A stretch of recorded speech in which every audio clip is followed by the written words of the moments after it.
Do I think this is gonna work? I don't know. Hello everybody, it's Barry here. Hope you are well. Today we're making some homemade Scotch eggs. Very excited about that. I'm sorry, this pun will be used quite a bit during the video. I don't know if the Scotch eggs have any relation to Scottish things, or we'll do some research throughout the video, but I'm doing this because I know I did the poll recently of doing Biscoff or Scotch eggs, but I really wanted to do this because so many of you have been making homemade sausage rolls, and I'm like, Scotch eggs, we need to master this too. So hopefully if I can inspire you guys, just so many of you are spamming me with sausage rolls, it's just like, let's get going. It's nice and easy, apart from the end, but we'll come on to that.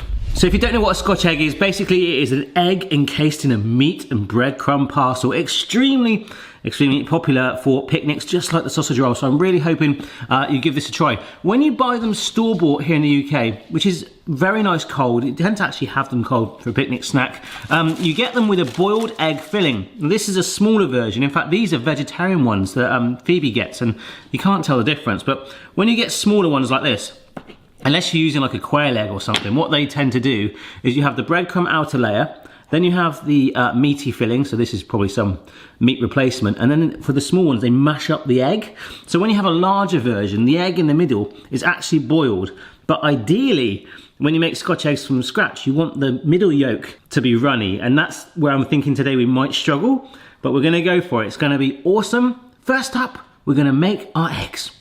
Swap that, we're not gonna make our eggs, we don't have a chicken here in the house. So we're just gonna boil the eggs. Let's do it. So the first thing we need to do is get a pan of water. Now I tend to use my Elvis egg timer, but I wanna be bang on with this today. A little bit of unnecessary salt. All right, we're cooking. We're cooking on gas. We are cooking on gas. Oh my gosh. All right, so one thing we don't want to happen is our eggs to explode. I tend to keep our eggs in the fridge because I find them, I don't know, it's just probably personal choice, they tend to crack better. Eggs are ready. I have got a spoon. I can't find a slotted spoon, doesn't matter. I'm just going to use this device to carefully lower those eggs into there. So therapeutic to look at. Amazing. I'm going to turn it down to a steady simmer. Okay, we want to keep that heat on there nice and gentle, but we don't want it too crazy because it can actually make the eggs bump into each other even more so and explode. Yes, so about 6 minutes, maybe 6.5. We'll take it straight out because they'll keep cooking even when they're hot, straight out of the spoon into cold water. By shocking it, wow, steam! It'll give us the best chance to keep that egg yolk runny. If we just take it out and let it sit on the side, it's just going to go, I'm still a bit hot, so I'll keep cooking the center. We don't want that. We are gonna just let that get going for 6 minutes. I'm not gonna do anything else. I could, but I really want to nail this time. Timer's going, just about to hit 2 minutes. I actually started that 1 minute late. So I was like, yeah, I'll just watch it. I'm like, no, why not just time it? So there we go. They're just sort of purring, gently simmering like a cat. They're purring. I can't do a purring noise, and we don't have a cat. I tried to ask Mrs. B for a cat. She don't want it. And to help it be even more cool, you do want some ice cubes. Unfortunately, we don't have enough space for ice cubes at the moment because we have about 50,000 of these things. But these are like cooler packs that when you go on a picnic, they help keep the water cool. So that'll be fine. They are absolutely nice and cold. So the eggs can go in there with them, like some sort of pool party. And to give me a little bit more of a chance, I'm gonna turn off the hob like immediately now. Okay, take it off there, and then straight away, as quick as we can, this is where a slotted spoon would really help, straight in there, because I'm getting a little bit of the warm water, but we want to move quick. And I didn't turn the camera around, brilliant. You get the idea, there we go. All right, now that is going to give ourselves the best chance for the yolks to sort of not cook fully. That's the best technical term I've got, not cook fully. So we're going to do our filling now, which wraps around our eggs. Most commonly it is pork, which we're going to flavour. A real cheats way, again, I think I mentioned this on a previous video, where you can squeeze out sausage filling and just use that rather than doing it ourselves. But I think there's something quite nice about doing it like the way you want and tweaking it. You can obviously do chicken mince, you could do beef mince, you could do vegan and veggie options. There's so many things you could wrap around it. I've actually done sweet Cadbury's cream egg Scotch eggs before. They were pretty naughty indeed. But one thing I found interesting, one of the most common ingredients that went in was something called mace. Now mace reminds me of like an 80s film. I can't remember which one it is. Oh my god, it sprayed me in the face with mace, man. I think mace in America is a pepper spray. I'm not entirely certain. But as you know, I've got quite a lot of spices here in the house. It helps doing the cooking channel. There is one called ground mace. Now I did a little bit of research and digging into that. It is common for it to go into Scotch eggs, but if you don't have that and don't want to buy it, right, apparently what it is, these are whole nutmegs, and I've used these in previous videos, and you grate it, it's nice and fresh and you get quite a lot for it, or you can buy it ground, okay, so in a powder, just like the mace here. Now it turns out the actual outer shell of a nutmeg is mace. And then you get to the nutmeg. So all these times I've been going, oh yeah, it's got slightly stronger flavour when I'm grating this on like a rice pudding or something like that. I'm actually putting mace on. I hope I've got that right. I think that's true. So I think to you and I, the most average thing you're going to have in your kitchen will be nutmeg or maybe even cinnamon. I think nutmeg's got a little bit more spank, so use nutmeg. Don't go buy mace unless you've got pepper spray in your house. Got it? Okay, so the herbs we're going for are thyme and sage. So the sage leaves are nice and easy, a real nice combination with pork. The other day I used thyme in the TikTok recipe, the feta thing, which was sensational the next day, overnight chilled. All the flavours mingled together. But what I find, rather than getting the stalks, they are a bit delicate, it might snap, is if you just brush against the stalk, they just tend to fall off like that. Because I don't really want any stalks in there today. About a teaspoon of the thyme there, because it's fresh, the flavours are going to be way more intense. And the sage leaves, and you can see there, like the other day, just rolling them up into like a little tube and slicing it really thin. So then you get these little strips of sage. Oh yeah.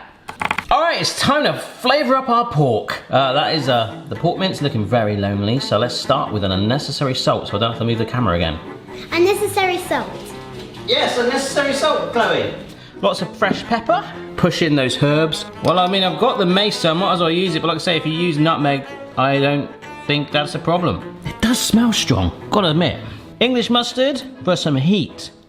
I was gonna use some whole grain just to, I love whole grain mustard, it's my favourite one, but this will do. But we're just bringing this all together. Quite like, rather than using mustard powder, the actual mustard, how you can sort of see it slightly staining the meat, mingling it through. We want the herbs and the seasoning and the mace. Oh, we want to get that pepper spray on our Scotch eggs. Oh yeah. For the time being, that pork's gone back in the fridge just to keep it cool. But speaking of cool, these eggs are so chilled now, it do feel a lot heavier.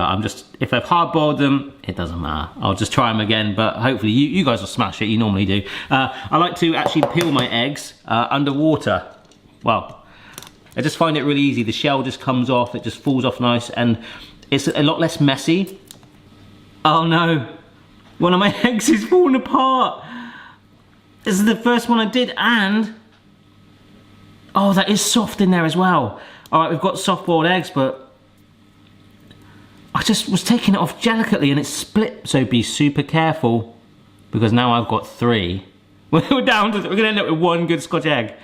Nah, I can't save it, but look, that's actually really interesting how the egg is, I can almost peel, I can almost peel the egg white off.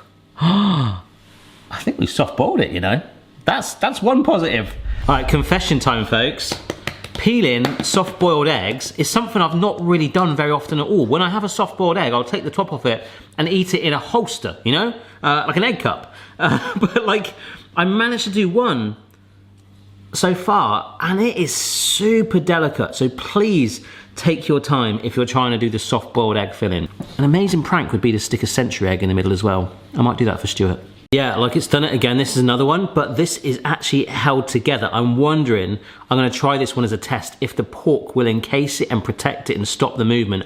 I think it will, but if I open that anymore, it's gonna rip, so I need to be really careful when I do that one. They're just extremely delicate, but I'm thinking, like the 2 of them have got slits down the middle, but I'm thinking the pork will encase it, as long as I don't move it too much. We'll try one, if not we'll get the vinegar eggs, but cook your eggs in the vinegar, get the shell off easier. What I think I'll do is I'll place an egg very carefully into the middle-ish, and then if we just pinch it, okay, all right. I'm gonna pinch it together like this to seal it. And you can see here I've got quite a bit of excess. Rip that off, and that is actually holding my egg together now, I feel a little bit more comfortable in moving it around. The most important part though is these seams. We've got to kind of close these as much as we can. So just lightly pinching it, and you've kind of given the egg a shield. It's still going to be delicate, so what we'll do is put it down carefully. I'm going to put this board into the fridge. We want it to firm and chill for about half an hour, kind of like when you make burger patties or meatballs anyway, just to cling it all together.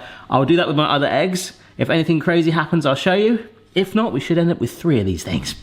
Okay folks, so whilst that's in the fridge chilling, they're just about holding themselves together, just like me.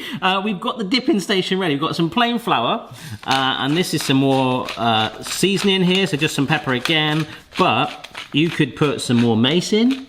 Let's say you could put mustard powder, mustard seeds maybe if you want, just season the flour if you wish. The egg, these are just 2 eggs. And we happen to have quite a lot of bread in house at the moment, so rather than buying breadcrumbs in a tub, which is way easier, because they have like golden ones, you could do panko. Oh, season that as well. So that is our dip. Give the Scotch eggs about half an hour in the fridge to firm up and pray that they hold together, and then we'll get dunking. All right, I'm just trying to keep this about 160°C, and I'm just going to do 1 Scotch egg at a time. So Mrs. B's here for comfort, moral support. I hate frying things, as you know, but apparently to get the soft boiled egg, that is the approach we need to do. But by putting the flour all around here, it is helping cover up some of the gaps, fill them in just very delicately, plus seasoning it. And then we're gonna use the egg wash. So 1 hand like before. That's gonna help bond it. Try and do this as delicately as I can. Okay, so the wet hand there, and then I'm going to take the dry hand and almost make like a little sheep. So I've lifted that onto my slotted spoon, shaky, shaky, shaky, and I'm going to sit it in that oil. Oh my gosh. Remember there's raw pork in there, so it has to cook and fry in that constant temperature for about 8 minutes.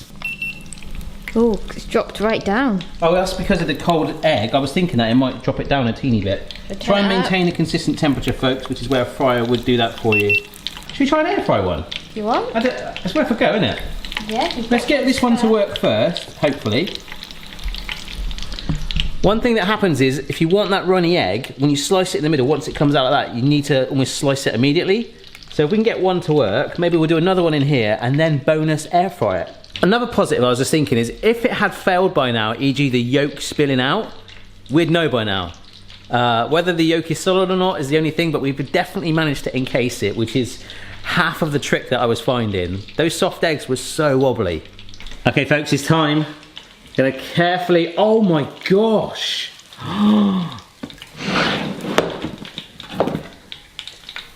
That colour is sensational. Look at that. Oh. We've got to work quite quick at this apparently. So just using that kitchen towel. That looks amazing. Okay, let's give it a go. Slice right through it. Yes! Runny Scotch eggs. Blooming messy though, aren't they? That's awesome, I'm well happy with that. All right, so we've proved that has worked. We've now got the second one frying, and the third one, we are air frying it, baby. The air fryer one is still going. We started that a couple minutes late, but the second fried one is coming right up. Oh my gosh, it exploded, it all shot out. And the fried method works a charm. 10 seconds left on that. Scotch eggs, apparently, they originated in Whitby in Yorkshire in England in the 19th century and were originally covered in fish paste rather than sausage meat. Fish paste? They were supposedly named after William J. Scott and Sons, a well-known eatery which sold them. There we go. So nothing to do with Scotland. I found an air fryer Scotch egg recipe, and the steps were very similar to what we've done. But if I just show you, the egg has burst and it's not cooked fully, it's not browned properly. I see that as a challenge for a future air fryer video, but it wasn't about that today. It was about those over there. So off camera I just said, come on Mrs. B, you're the expert. You like eggs, and you do, right? Yeah. And Phoebe rolls her eyes. Oh, that's such a dad joke. I reckon we take a bit and then dip it in the yolk, like that. Okay. Oh, you could dunk it in like a honey mustard mayonnaise or something, couldn't you? Yeah, that'd be good. Mmm. Wow. Oh, that's good. That is really good. That's really good. That tastes just like a Scotch egg. Oh, thank you. It tastes like a cake. The crunch of the crumb, the softness of the egg, the tenderness of the white, the gooiness of the yolk, which becomes a dipping sauce, and the actual taste of the spices and the herbs in the meat. You're getting that. You can. That was worth the effort. I'm expecting an epic picnic. This would make an epic picnic, wouldn't it? It's Scotch eggs, sausage rolls. This was a next step up, in my opinion. If you do hard-boiled ones, easier. This was a next step up from the sausage rolls, wasn't it? Yeah. But that with the sausage rolls as a picnic would be... Scones, your chocolate scones. Chocolate scone, oh my gosh. Well. If you do try this recipe or any others, do send me a photo on social media. I'd love to see your attempts. Put your own spin on it. Impress me. Don't forget to subscribe for regular videos. Let me know down below what you want to see next. Excellent. See you next time. Bye. Check your level, player.